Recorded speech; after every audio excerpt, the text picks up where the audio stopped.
Chapter 4 of the Pokemon Creepypasta, Weeping Cubone. With doubt swarming into her mind, Valerie dropped the Game Boy, declaring, "I won't do it."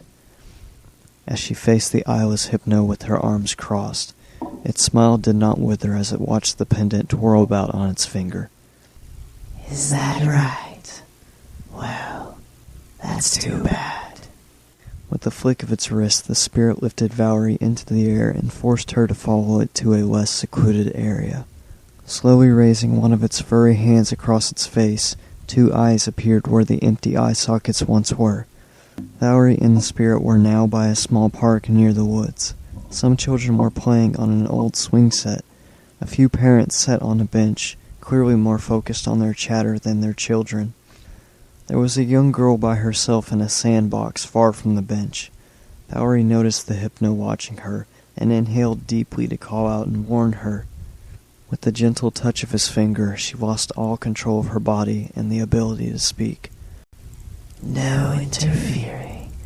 You can always change your mind about playing, though," he reminded her before sneaking behind a thick tree. The Hypno held out its pendant just enough for it to be in sight, swaying it gently as he called out, "Hello there." It seemed only that child could hear him, as it was the only one that looked up at the sound of his voice. Spotting the pendant flashing in the sunlight, the small girl rose from the sandbox and curiously came closer. The Hypno darted back into the woods, which made her even more curious when she saw its bright yellow fur. The girl's brown hair bounced as she hurried after the creature, who now leaned against a tree calmly. She looked up at him in astonishment, asking, "Who are you? What are you?" "Who I am isn't important, but I can be a friend," the Hypno answered as he tossed his pendant gently. The girl watched it with great interest. "Can I play with that?" "Sure," the Hypno said, catching it in his hand and holding it out. Valerie could only watch in confused silence. "What is your name?" the Hypno asked as the girl clutched the pendant. "Alice," she answered as she gazed in awe at the pendant. "I guess this makes us friends, Alice," the Hypno said with a deceivingly friendly grin as he put a hand on hers. Surprised by his touch, the girl looked up to meet his gaze. She was immediately possessed by a spell as his eyes turned a deep purple. Valerie wanted to scream but could not make a sound as Alice stood motionless. The Hypno knelt by her side, asking, "Now tell me, Alice, what is your favorite food?" The little girl slowly answered, "Grapes." His fingers darted about towards an opening in the woods. "Look at what's over there," the spirit said, pointing at the open clearing between the trees. "I don't see anything," Alice remarked. "Let's go see together," Hypno said with an outstretched hand. Alice took it and the two ventured past the trees to discover what was there. To Valerie there was nothing, but to Alice there was a plethora of dark purple grapes. "Are those for me?" the little girl asked. "All yours."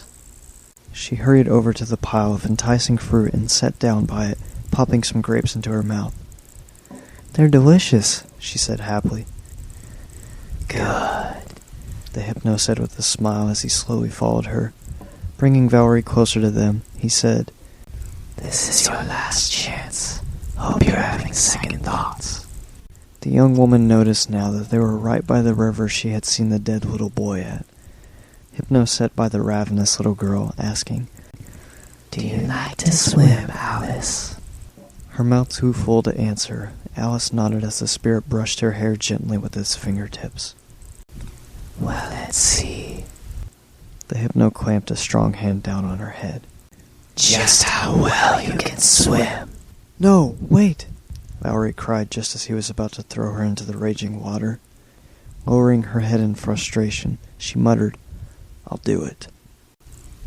"I thought you'd see it my way," the Hypno said with a satisfied smile. "I believe it's time for a nap, Alice." "What? But I'm not tired," she said as she looked up at her friend. With the flash from his purple eyes, the little girl instantly fell into a heavy slumber, collapsing by the Hypno's side and dropping his pendant. The mountain of grapes disappeared, a mere illusion. As the Hypno stood with the girl in his arms, he gazed down at her, muttering, "You humans are a pathetic race, letting your desires bring your guard down, like mice walking into the lion's den." Noticing the pendant in the bright grass, Hypno caught it in between his toes and tossed it up into his hand. "Child or adult, it makes no difference. With the right bait, you are all easily deceived," he said as he gazed at the white circle. Valerie noticed the sun was beginning to fall slowly. The spirit turned and began to levitate back into the woods, bringing Valerie with him back to the Game Boy. Raising it to her hands, he offered, "Let your adventure begin."